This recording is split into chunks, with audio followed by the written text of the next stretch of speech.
Ողջույն Հայկ, դուք հիմա ուղիղ եթերում եք։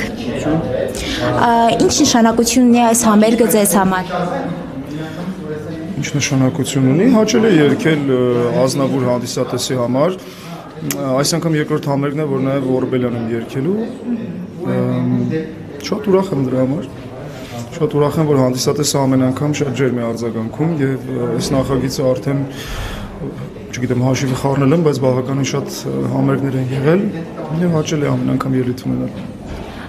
Հայկ, դուք հայտնի եք ազնավուրյան գույները փոխանցելու ձեր տաղանդով, այսօր ինչ նոր շեշտադրումներ եք ավելացրել ձեր կատարման մեջ, եթե արկա է։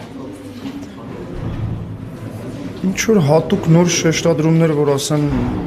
չկան, ուղղակի Ազնավուրի ռեպերտուարի երգերը շատ տարբեր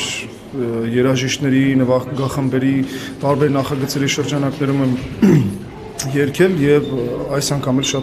շատ ուրախ եմ, որ նման տաղանդավոր երաժիշտների հետ եմ լինելու նույն բեմի վրա։ Նաեւ ինչ եք զգում բեմ բարձրանալուց վայրկյաններ առաջ, արդյոք ունենում եք լարվածություն եւ եթե այո, ինչպես եք հաղթահարում դա։ Չէ, լարվածություն, չի ասի լարվածություն, ինչ որ չափի հուզմունքի նման մի բան կա, բայց որը շատ բնական է։ Այն լարվածությունը եւ հուզմունքը, այսպես առաջին տարիներին բեմ դուրս գալու որ կար, դե այսպես փորձի բեմական փորձից հետո տարիներից հետո ինքը մի քիչ սկսում ես իրան կառավարել, այսպես ասած, բայց ամեն դեպքում ինչ որ ինչ ասեմ, տենց սրտի թրթիրում է, այսպեսի մի բան կա, որ ամեն անգամ միշտ բեմ դուրս գալուց զգում ես։